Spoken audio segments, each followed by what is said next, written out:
une notion sur le chapitre des fonctions, issue d'une question d'un QCM et avec excellence mathématique, tu es au bon endroit pour réussir. Trouver un contre-exemple par rapport à cette proposition. Donc forcément, elle est fausse. Dans ta tête, l'alarme doit sonner. Ça doit clignoter comme à Las Vegas. Et tu dois automatiquement penser au théorème des valeurs intermédiaires. Et on va conclure par un point sagesse, motivation et culture G. Attention!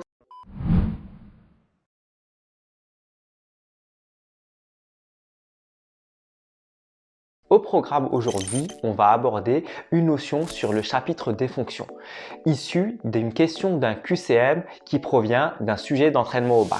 Et ce qu'on va voir aujourd'hui, c'est comment lire, analyser, interpréter et comprendre les infos que tu peux avoir sur une courbe de fonctions. Mais avant cela, pour que je sois prêt, funky, fresh, il me faut mon ingrédient magique, à savoir mon petit bout de chocolat.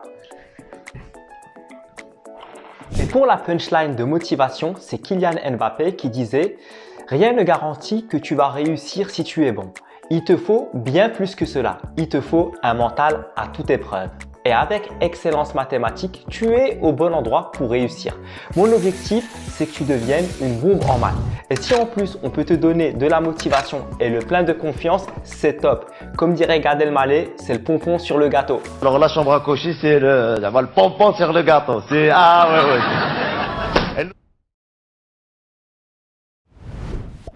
Dans cette question, c'est du 2 en 1.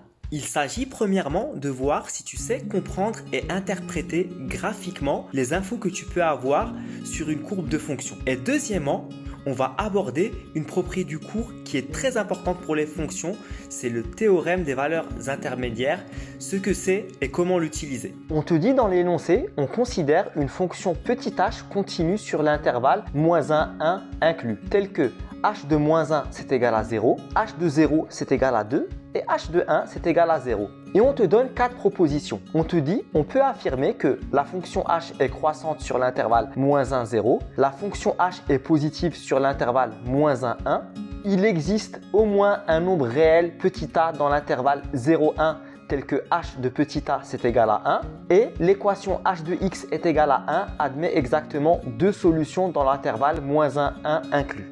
En fait, dans ce type de questions, il faut déjà commencer par faire un schéma pour bien avoir la situation devant les yeux. Sur un graphique, on va positionner les différents points qu'on a. Le point donné par h de -1 est égal à 0, c'est-à-dire petit x est égal à -1 et y est égal à 0 et on va l'appeler grand A. Le point donné par h de 0 est égal à 2, c'est-à-dire petit x est égal à 0 et petit y est égal à 2 et on va l'appeler grand B. Et le dernier point, le point donné par h de 1 est égal à 0, c'est-à-dire x est égal à 1 et y est égal à 0 et on va l'appeler grand C. Mais bon, avec tout ça, on n'a pas vraiment beaucoup d'infos sur la allure précise de la courbe H. Tu peux imaginer une infinité de scénarios qui respectent tous ces critères. Et donc en fait, ce qu'on va faire, la stratégie ici, c'est de procéder par élimination et de trouver un contre-exemple à toutes les affirmations qui sont fausses. Comme ça, tu pourras trouver la bonne affirmation. Première affirmation ou proposition, on te dit que la fonction H est croissante sur l'intervalle -1 inclus, 0 inclus. Dans les données de l'énoncé, il n'y a aucune info qui peut te renseigner sur les variations de la fonction h. Je peux très bien imaginer qu'elle soit d'abord croissante puis décroissante sur l'intervalle -1, 0 ou l'inverse, décroissante puis croissante. Et donc là, très facilement, on vient de trouver un contre-exemple par rapport à cette proposition. Donc forcément, elle est fausse. Deuxième proposition, la fonction h est positive sur l'intervalle -1 inclus, 1 inclus. Ça, si je le traduis avec mes mots, la proposition dit que la courbe de h est au-dessus de l'axe des abscisses, c'est-à-dire dans la partie supérieure positive du graphique. Alors pareil ici, on n'a aucune info dans l'énoncé sur le signe de la fonction h. Comme tu le sais, on connaît seulement la position de 3 points qui sont bien définis. Et pour tous les autres points de la courbe, on peut imaginer ce qu'on veut. Et on peut très bien imaginer une courbe comme ça. Donc cette proposition est également fausse, vu qu'on lui a également trouvé un contre-exemple. Troisième proposition, on te dit il existe au moins un nombre réel petit a dans l'intervalle 0, 1 inclus, tel que h de petit a c'est égal à 1. Si je traduis ça avec mes mots, ça veut dire que ta courbe H coupe au moins une fois la droite d'équation y qui est égale à 1 sur l'intervalle 0, 1. Et pour le vérifier, c'est easy peasy. C'est toujours la même méthode. Il y a une propriété du cours sur les fonctions à connaître absolument et à appliquer. La propriété du cours, c'est le théorème des valeurs intermédiaires. D'ailleurs, dans ton programme de terminale au bac, dès que tu vois une question dans un exo d'études de fonctions où on te demande de montrer qu'une fonction admet au moins une solution alpha telle que h de alpha est égal à k, avec k un réel, dans ta tête, l'alarme doit sonner. Ça doit clignoter comme à Las Vegas.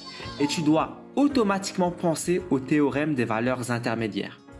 Et pour appliquer le théorème des valeurs intermédiaires, il faut réunir deux conditions en même temps. La première condition, il faut que ta fonction soit continue sur l'intervalle AB.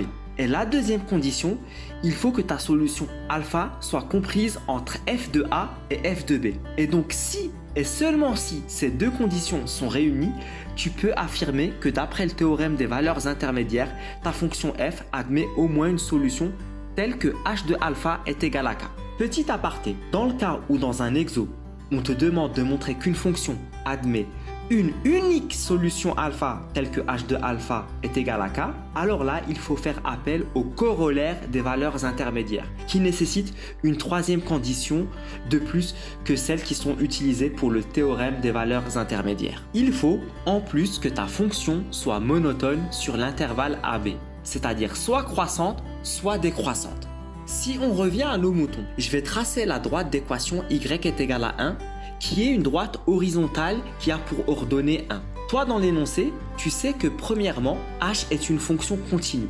Et deuxièmement, tu sais qu'elle passe par le point h de 0 est égal à 2, c'est-à-dire le point d'abscisse 0 est d'ordonnée 2, en gros, le point qu'on a repéré par la lettre B, et également par le point h de 1 est égal à 0, c'est-à-dire le point d'abscisse 1 est d'ordonnée 0, le point repéré par la lettre C sur ton schéma. Et tu vois bien que h de alpha est égal à 1, c'est bien compris entre h de 0 est égal à 2 et h de 1 est égal à 0. Les deux conditions du théorème des valeurs intermédiaires sont validées. Donc si ta courbe est continue sur l'intervalle 0, 1, c'est-à-dire qu'on peut la tracer sans lever le stylo sur cet intervalle et qu'elle doit aller du point B au point C, forcément, ta courbe H coupe au moins une fois la droite d'équation y est égal à 1 sur l'intervalle 0, 1. Elle passe donc par un point de coordonnées alpha, 1 avec alpha appartenant à l'intervalle 0, 1 inclus. Comme tu peux le voir sur ce premier exemple-là. Ou encore sur ce deuxième exemple, elle peut même couper plusieurs fois la droite d'équation y est égal à 1 sur l'intervalle 0, 1. Et donc on voit bien les différents points d'intersection qui ont pour coordonnées en abscisse x est égal à alpha, x est égal à alpha 2 et x est égal à alpha 3. Au final, d'après le théorème des valeurs intermédiaires, on voit bien que c'est la proposition C qui est correcte. It's not unusual to be loved by. It's not unusual.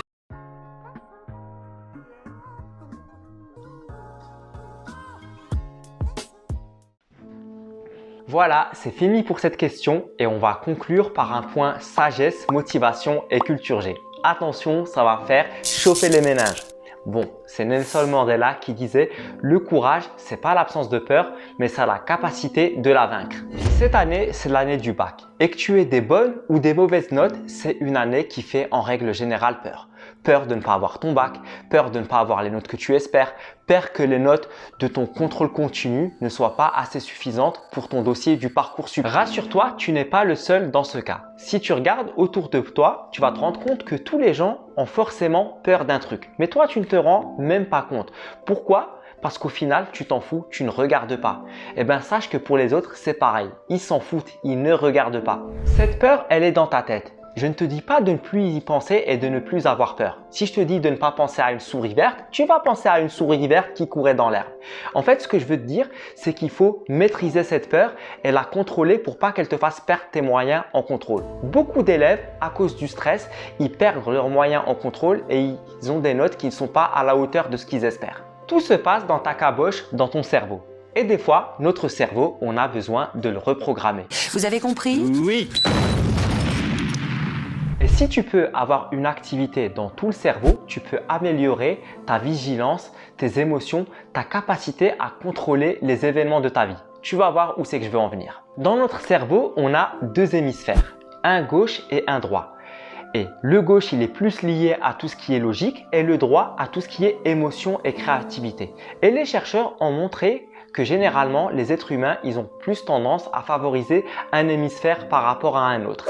On ne les synchronise pas en même temps dans la même journée. Alors, petite question, dans ton ciboulot à toi, tu es plutôt à dominance gauche ou à dominance droite? Pour moi, je pense que c'est dominance gauche, c'est même plutôt sûr. Ce que je veux dire, si dans la même journée, on peut faire fonctionner notre cerveau à la fois à gauche et à droite sans déséquilibre, en harmonie, ça va nous faciliter beaucoup de choses. Je ne sais pas si tu as déjà entendu parler de cette anecdote sur Elon Musk, le patron de Tesla, SpaceX, en gros l'homme le plus riche de la planète. Il y a une anecdote qui disait qu'il avait peur du noir. Et peut-être tu sais qu'est-ce qui lui a permis de vaincre cette peur du noir. Certains disent, bon, c'est quand il s'est rendu compte que le noir c'était juste l'absence de photons, blablabla. Mais pour moi, c'est pas ça qui l'a aidé à vaincre sa peur du noir. Encore une fois, selon moi, c'est l'équilibre entre ces deux hémisphères. Il avait plutôt une réponse émotionnelle au noir qu'il a équilibré avec une réponse logique. Et encore une fois, selon moi, c'est ça qui lui a permis de diminuer sa réponse émotionnelle au noir. Alors, morale de l'histoire, si des gens aussi puissants et intelligents qu'Elon Musk ont peur, alors nous aussi, on a le droit d'avoir peur. Mais il ne faut pas se laisser envahir. Voilà, c'est tout pour moi et je vais aller finir ma tablette de chocolat. Franchement, c'est trop bon et tellement je suis content en fait, ça va me permettre de travailler mon hémisphère droit. Bon, allez, je te dis ciao ciao et à la prochaine vidéo.